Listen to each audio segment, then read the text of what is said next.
Shalom, dear friends. Let me first introduce myself. My name is Zhanna Ashkenazi, and my wife Jane and myself, we have been living in Israel for about 30 years already. We came to Israel from the Ukraine, and actually that's why we go visit Ukraine uh, all the time, actually, every year, every summer for a month.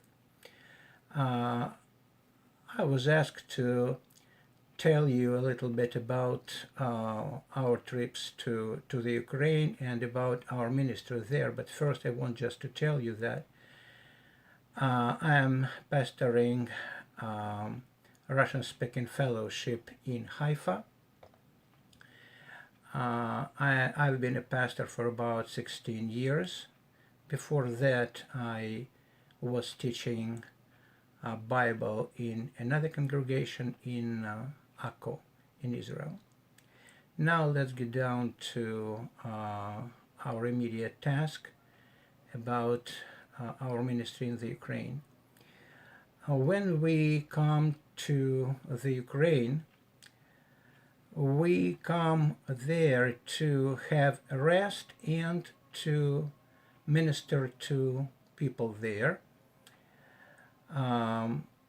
First, we in the apartment that we live in the Ukraine, we organize a home group ministry for different people who want to listen to my preaching and to Jane's testimonials and to different things that we can help those people with. But my main ministry is helping congregation in the small towns in the Ukraine and sometimes in the small villages to help pastors there. And also, and that's actually the highlight of our ministry, is my visiting the prisons, the jails in the Ukraine, and also rehab centers, which I have been doing for about probably 20 plus years. All this time I have been working with ex-convicts in the rehabilitation centers, talking to them, consulting them, sharing with them some things, and they were sharing with me also, and together with those people who were responsible for them in their rehabilitation centers, we just tried to get those people into real life again, back to real life again, actually. It's a very difficult task because those people were in jails for many years and many times, and many of them didn't completely break up with drugs, and sometimes they have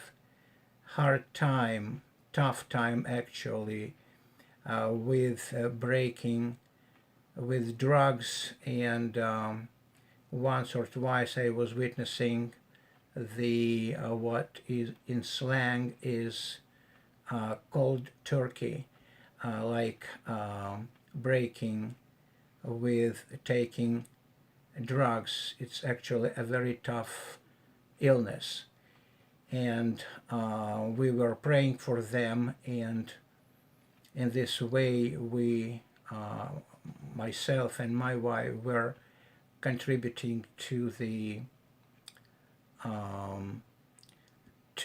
actual assistance to those people in their returning to a real normal life. But most of the time I was visiting jails, I was visiting prisons, actually prison camps, because actually I wasn't in a covered jail. It was mainly it's the place where they have many barracks, but we were speaking and ministering and testified in the open air, because usually the staff of jail took the convicts, inmates, in the open area, in the, so to say, main square, if I can say so, of the jail. And then our group, usually it's 3 people who give very little sermons or testimonies, and also 3 or 4 people who are singing spiritual songs. This is actually our group, and we were ministering to the convicts in different jails, because in the former USSR it's jails according to the degree of control, from the easiest one to the toughest one, and I've been in all of them. And also I was ministering to the people who are members of jail churches, of jail congregations also. It's not an easy task, because these are people who are very good, so to say, psychologists, and they know at once if you are saying something fishy, and when you are saying something true, and they distinguish these things very easily. That's why it's much more easy to speak in the regular congregations than in the jails. And also I want to say that because I had been living in the Ukraine all the time before coming to Israel.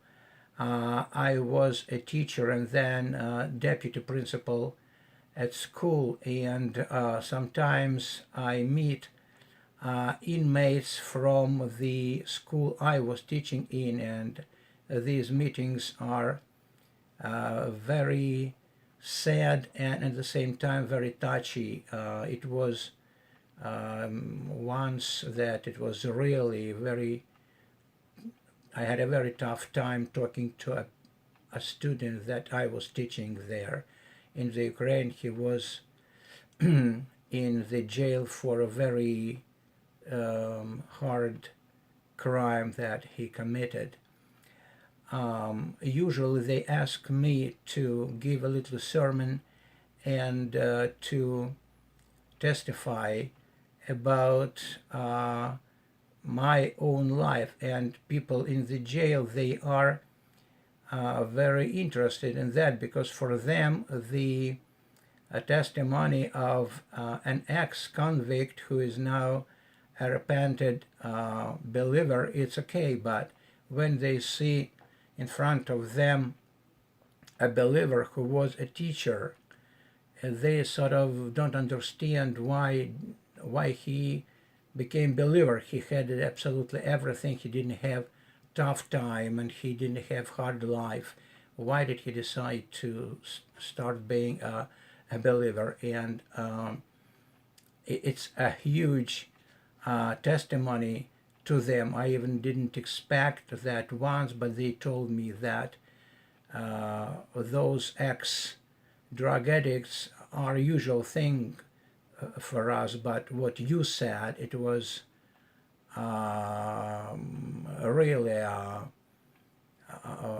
really blaster. And that's actually what I wanted to tell you. And it's not an easy ministry, because when we leave those prisons and go to our buses, to our cars, to go to another prison, you still have this tough impression on your heart of what you saw, because you meet different people and uh, they want to be taken picture with you, together with you. And I'm standing near a person who committed many murders in his life, and it's very unusual for me to be in such a quality, but in Jesus we forgive absolutely everybody, and we hope that everything will be all right with them in the end. So this is actually what I am doing, giving sermons, praying together with the whole group. And it's very interesting for them that I'm from Israel, and it's very unusual thing for them to sort of additional jolt for them from the positive side, of course. That's actually it, because I was asked to tell about my jail ministry, and you have to understand that I live in Israel and I don't visit them within a year, only in the summer.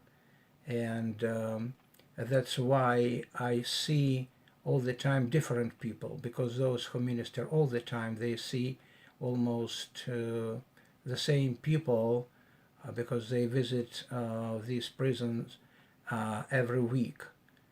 And that's it. So I come to Israel and I live on these impressions for a year, and then I go back and everything starts all over again. And the last thing I want to say, maybe for the people who may ask why I don't do this thing in Israel it's strictly forbidden for a Jew to go to the Jewish prisons here in Israel and to tell the inmates about Jesus, because for them it's an advertisement of different religions. So I tried to do this here in the Ukraine, but they didn't allow me to do that, so I have to do that in the Ukraine. And thank you very much for your attention. Of course, I know that it was supposed to be a dialogue with Alan, but I explained that for technical reasons it was impossible for me. So please take it as a monologue from me. Goodbye and God bless you. Thank you very much.